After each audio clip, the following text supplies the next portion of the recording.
Hi hello friends welcome back to Aadya colourful. ನಾನು Suma. Friends, ಇವತ್ತಿನ ವಿಡಿಯೋದಲ್ಲಿ ಒಂದು ಆರೋಗ್ಯಕರವಾದ ದಾಲ್ ಪಾಲಕ್ ರೆಸಿಪಿನ ನೀವು ಖಂಡಿತ ಹೀಗೆ ತಯಾರಿಸಿದ್ರೆ ಮತ್ತೆ ಮತ್ತೆ ತಿನ್ನಬೇಕು ಅನಿಸುತ್ತೆ. ಅಷ್ಟು ಟೇಸ್ಟಿಯಾಗಿ ಅಷ್ಟು ಈಸಿಯಾಗಿ ಮಾಡುವಂತಹ ಒಂದು ದಾಲ್ ಪಾಲಕ್ ರೆಸಿಪಿನ ಶೇರ್ ಮಾಡ್ತಾ ಇದ್ದೀನಿ. ರೆಸ್ಟೋರೆಂಟಲ್ಲಿ ಹಾಗೆ ಡಾಬಾದಲ್ಲೆಲ್ಲ ಮಾಡುವಂತಹ ಒಂದು ರೀತಿಯಲ್ಲೇ ನಾವು ರುಚಿಯಾಗಿ ಶುಚಿಯಾಗಿ ಮನೆಯಲ್ಲಿಯೇ ಮಾಡ್ಕೊಳ್ಬೋದು. ಸೊ ಈ ಒಂದು ದಾಲ್ ಪಾಲಕ್ ಮಾಡೋದಕ್ಕೆ ಮೊದಲನೇದಾಗಿ ಇಲ್ಲಿ ನಾನು 1 ಕಪ್ ಆಗುವಷ್ಟು ಕಡಲೆಬೇಳೆನ ತಗೊಂಡಿದ್ದೀನಿ. ಕಡಲೆಬೇಳೆನ ನಾವು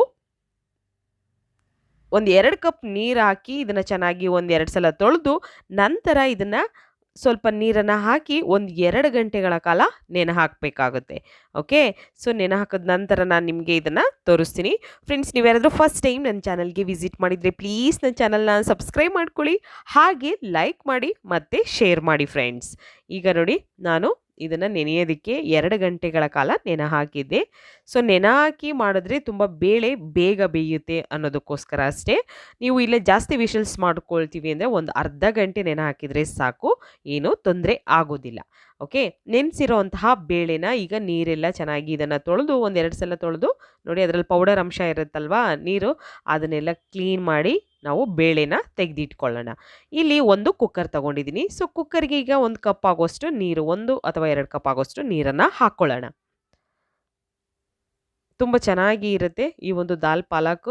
ನೀವು ಇದನ್ನು ಸೈಡ್ ಡಿಶಿಗಾದರೂ ಮಾಡ್ಕೋಬೋದು, ಅಥವಾ ನೀವು ಇದನ್ನು ಮುದ್ದೆಗೆ ಹಾಗೆ ಅನ್ನಕ್ಕೂ ಕೂಡ ಉಪಯೋಗಿಸ್ಬೋದು. ತುಂಬ ಚೆನ್ನಾಗಿರುತ್ತೆ. ಸ್ವಲ್ಪ ತೆಳ್ಳಗೆ ಮಾಡಿಕೊಂಡ್ರೆ ನೀವು ಮುದ್ದೆಗೆ ಮತ್ತು ಅನ್ನಕ್ಕೆ ಉಪಯೋಗಿಸ್ಬೋದು. ಹಾಗೆ ಇದಕ್ಕೆ ಸ್ವಲ್ಪ ಅರಿಶಿನ ಕೂಡ ಹಾಕ್ಕೊಂಡಿದ್ದೀನಿ. ಹಾಗೆ ಒಂದು ಅರ್ಧ ಸ್ಪೂನ್ ಆಗೋಷ್ಟು ಆಯಿಲ್ ಕೂಡ ಹಾಕ್ಕೊಳ್ತಾ ಇದ್ದೀನಿ. ಇಷ್ಟನ್ನು ಹಾಕಿ ತೊಳೆದಿರೋಂತಹ ಬೇಳೆನ ನಾವು ಇವಾಗ ಈ ಒಂದು ಕುಕ್ಕರ್ಗೆ ಹಾಕ್ಕೊಳ್ಳೋಣ. ನೋಡಿ, ಈಗ ನಾನು ಈ ಬೇಳೆಗಳನ್ನೆಲ್ಲ ಹಾಕಿ ಒಂದು 2 ವಿಷಲ್ಸ್ ಮಾಡಿಸ್ಕೊಳ್ತೀನಿ. ಇದಕ್ಕೆ ಮುಚ್ಚನ ಲಿಡ್ ಕ್ಲೋಸ್ ಮಾಡಿ 2 ವಿಷಲ್ಸ್ ಮಾಡಿಸ್ಕೊಳ್ಳೋಣ. ನಂತರ ಇಲ್ಲಿ ಒಂದು ಪಾತ್ರೆ ತಗೊಂಡಿದ್ದೀನಿ. ಇದಕ್ಕೆ ಒಂದು 2 ರಿಂದ 3 ಟೇಬಲ್ ಸ್ಪೂನ್ ಆಗೋಷ್ಟು ಆಯಿಲ್ನ ಹಾಕ್ಕೊಳ್ಳೋಣ. ಫಸ್ಟು ಆಯಿಲ್ ಅಥವಾ ತುಪ್ಪ ಹಾಕ್ತೀವಿ ಅಂದರೆ ತುಪ್ಪ ಕೂಡ ಉಪಯೋಗಿಸ್ಬೋದು. ಹಾಗೆ ಇಲ್ಲಿ ನಾನು ಜೀರಿಗೆ ಹಾಕ್ಕೊಳ್ತಾ ಇದ್ದೀನಿ. ಒಂದು ಅರ್ಧ ಸ್ಪೂನ್ ಆಗುವಷ್ಟು ಜೀರಿಗೆ ಹಾಕಿದ ನಂತರ ಇದಕ್ಕೆ ನಾವು ಕೆಲವೊಂದು ಸ್ಪೈಸಸ್ನ ಹಾಕ್ಕೊಳ್ಬೇಕಾಗುತ್ತೆ. ಪಲಾವ್ ಎಲೆನ ಮುರಿದು ಹಾಕ್ಕೊಳ್ತಾ ಇದ್ದೀನಿ. ಸ್ವಲ್ಪ ಲವಂಗ ಹಾಕ್ಕೊಳ್ತಾ ಇದ್ದೀನಿ, ಒಂದು 3 ರಿಂದ 4. ಹಾಗೆ ಚಕ್ಕೆ ಹಾಕ್ತಾ ಇದ್ದೀನಿ ಒಂದು ಸ್ವಲ್ಪ. ನಂತರ ಪೆಪ್ಪರ್ ಹಾಕ್ಕೊಳ್ತಾ ಇದ್ದೀನಿ. ಮೆಣಸಿರುತ್ತಲ್ಲ ಅದನ್ನು ಒಂದು 3 ರಿಂದ 4 ಕಾಳು ಹಾಕ್ಕೊಳ್ತಾ ಇದ್ದೀನಿ. ಹಾಗೆ ಸೋಂಪು ಒಂದು ಅರ್ಧ ಸ್ಪೂನ್ ಆಗುವಷ್ಟು ಹಾಕ್ಕೊಳ್ತಾ ಇದ್ದೀನಿ.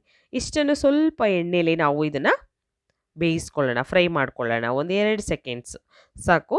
ನಂತರ ಇದಕ್ಕೆ ಶುಂಠಿ ಬೆಳ್ಳುಳ್ಳಿ ಪೇಸ್ಟು ಒಂದು ಅರ್ಧ ಸ್ಪೂನ್ ಆಗೋಷ್ಟು ಹಾಕ್ಕೊಳ್ತಾ ಇದ್ದೀನಿ.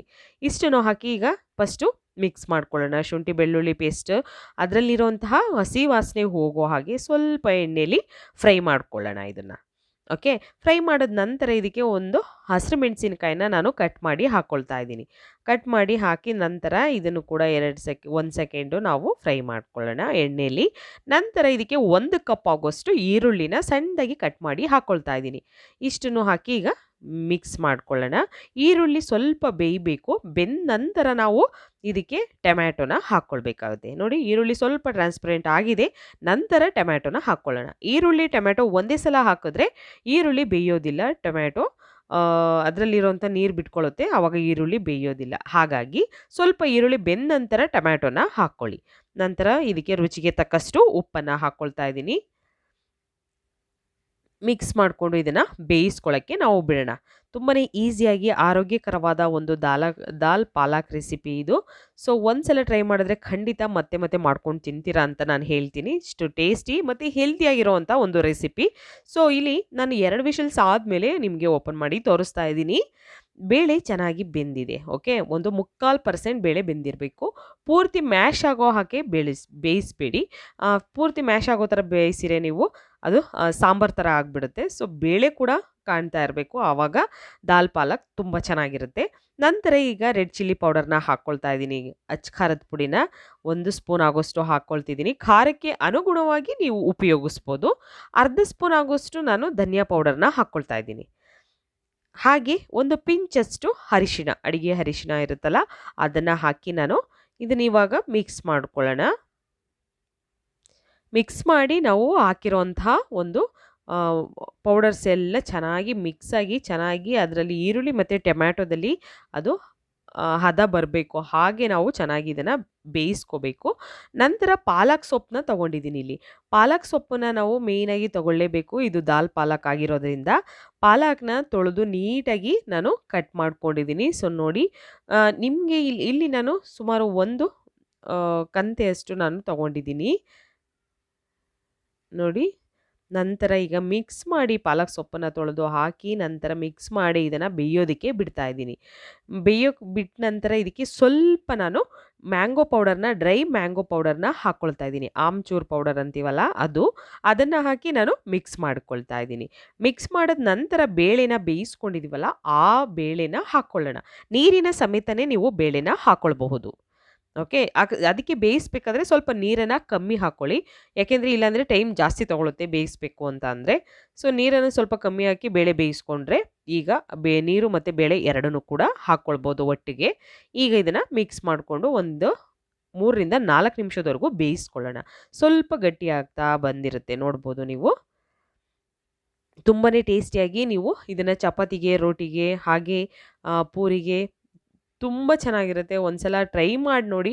ಅಥವಾ ಸೈಡ್ ಡಿಶ್ಶಿಗೆ ನಿಮಗೆ ಬೇಕು ಅಂದರೆ ಮಾಡ್ಕೊಳ್ಬೋದು. ಅಥವಾ ಸಾಂಬಾರು ಥರ ನೀವು ಮಾಡ್ಕೋತೀವಿ ಅಂದರೆ ಖಂಡಿತ ಇನ್ನೂ ಸ್ವಲ್ಪ ನೀರನ್ನು ಆ್ಯಡ್ ಮಾಡ್ತಾ ನೀವು ಸಾಂಬಾರು ಥರ ಕೂಡ ಮಾಡ್ಕೋಬೋದು. ಅದು ಕೂಡ ತುಂಬ ಚೆನ್ನಾಗಿರುತ್ತೆ. ಓಕೆ, ಈಗ ಉಪ್ಪು ಖಾರ ಎಲ್ಲ ಕರೆಕ್ಟಾಗಿದೆಯಾ ಒಂದ್ಸಲ ನೋಡ್ಕೊಳ್ಳಿ. ಇಲ್ಲ ಅಂತಂದರೆ ಸ್ವಲ್ಪ ನೀವು ಆ್ಯಡ್ ಮಾಡ್ಕೊಳ್ಬೋದು. ನಂತರ ಇದಕ್ಕೆ ಗರಂ ಮಸಾಲ ಒಂದು ಚಿಟಿಕೆಯಷ್ಟು ಹಾಕ್ಕೊಳ್ತಾ ಇದ್ದೀನಿ. ಗರಂ ಮಸಾಲ ಹಾಕಿ ನಾವು ಇದನ್ನು ಸ್ವಲ್ಪ ಕೊತ್ತಂಬರಿ ಸೊಪ್ಪು ಕೂಡ ನಾನು ಹಾಕ್ಕೊಳ್ತೀನಿ. ಸಣ್ಣದಾಗಿ ಕಟ್ ಮಾಡಿರೋಂತಹ ಕೊತ್ತಂಬರಿ ಇಷ್ಟನ್ನು ಹಾಕಿ ನಾವು ಮಿಕ್ಸ್ ಮಾಡಿಕೊಂಡು ಒಂದು 2 ನಿಮಿಷದವರೆಗೂ ಬೇಯಿಸ್ಕೊಳ್ಳೋಣ. ಇನ್ನು ಥಿಕ್ಕಾಗಿ ಬೇಕು, ಯಾಕೆಂದರೆ ನಾನು ಚಪಾತಿಗೆ ಮಾಡ್ತಾ ಇರೋದು. ಸೊ ಹಾಗಾಗಿ ಸ್ವಲ್ಪ ಗಟ್ಟಿಯಾಗಿರಲಿ ಅನ್ನೋದು ಅಷ್ಟೇ. ನಿಮಗೆ ಗ್ರೇವಿ ಥರ ಬೇಕು ಅಂದರೆ ನೀವು ನೀರನ್ನು ಆ್ಯಡ್ ಮಾಡ್ಕೊಳ್ಬಹುದು. ಓಕೆ, ಮಿಕ್ಸ್ ಮಾಡ್ತಾ ಇದನ್ನು ಬೇಯಿಸ್ಕೊಳ್ಳೋಣ ಒಂದು 2ರಿಂದ 3 ನಿಮಿಷದವರೆಗೂ. ತುಂಬ ಈಸಿಯಾಗಿ ಮತ್ತು ಡಾಬಾ ಸ್ಟೈಲಲ್ಲಿ ಹಾಗೆ ರೆಸ್ಟೋರೆಂಟಲ್ಲಿ ಮಾಡುವಂತಹ ಒಂದು ದಾಲ್ ಪಾಲಕ್ ರೆಸಿಪಿ. ಇದು ತುಂಬಾ ಟೇಸ್ಟಿಯಾಗಿ ಆಗುವಂತಹ ಒಂದು ರೆಸಿಪಿ ಅಂತ ಹೇಳ್ಬೋದು. ಮನೆಯಲ್ಲೇ ನಾವು ಶುಚಿಯಾಗಿ ಮಾಡ್ಕೊಳ್ಳೋದ್ರಿಂದ ಮಕ್ಕಳಿಗೂ ಕೂಡ ಒಂದು ಹೆಲ್ತಿಗೆ ತುಂಬಾ ಒಳ್ಳೆಯದು. ಎಲ್ಲರಿಗೂ ಕೂಡ ಸ್ವಲ್ಪ ನಿಮಗೆ ಗಟ್ಟಿ ಅನಿಸಿರೆ ನೀರನ್ನು ಹಾಕ್ಕೊಳ್ಳಿ. ಓಕೆ ನೋಡಿ, ಇವಾಗ ನಾನು ಮಿಕ್ಸ್ ಮಾಡ್ಕೊಳ್ತಾ ಇದನ್ನು ಬೇಯಿಸ್ಕೊಳ್ತಾ ಇದ್ದೀನಿ. ಹಾಗೆ ಒಂದು ಪಿಂಚಷ್ಟು ಇಲ್ಲಿ ನಾನು ಚಕ್ಕೆ ಲವಂಗ ಪೌಡರ್ನ ಹಾಕ್ಕೊಳ್ತಾ ಇದ್ದೀನಿ. ಇದನ್ನು ಹಾಕಿ ನಾನು ಮಿಕ್ಸ್ ಮಾಡ್ಕೊಳ್ತೀನಿ. ನೋಡಿ, ಫುಲ್ ನೀರು ಸ್ವಲ್ಪ ಡ್ರೈ ಆಗ್ತಾ ಬರ್ತಾ ಇದೆ ಅಲ್ಲ. ಸೊ ಚೆನ್ನಾಗಿ ಬೆಂದಷ್ಟು ತುಂಬ ಟೇಸ್ಟಿಯಾಗಿ ಬರುತ್ತೆ. ನಿಮಗೆ ಬೇಳೆ ಮ್ಯಾಶ್ ಆಗಿರಬೇಕು ಅಂದರೆ ಖಂಡಿತ ಆ ರೀತಿ ಕೂಡ ನೀವು ಮಾಡ್ಬೋದು. ತುಂಬಾ ಈಸಿಯಾಗಿ ಮಾಡುವಂಥ ದಾಲ್ ಪಾಲಕ್ ರೆಸಿಪಿ ರೆಡಿಯಾಗಿದೆ. ನೀವು ಕೂಡ ಮನೇಲಿ ಟ್ರೈ ಮಾಡಿ ಹೇಗೆ ಬಂತು ಅಂತ ಖಂಡಿತ ಕಾಮೆಂಟ್ ಸೆಕ್ಷನಲ್ಲಿ ತಿಳಿಸಿ. ಓಕೆ, ಬಾಯ್.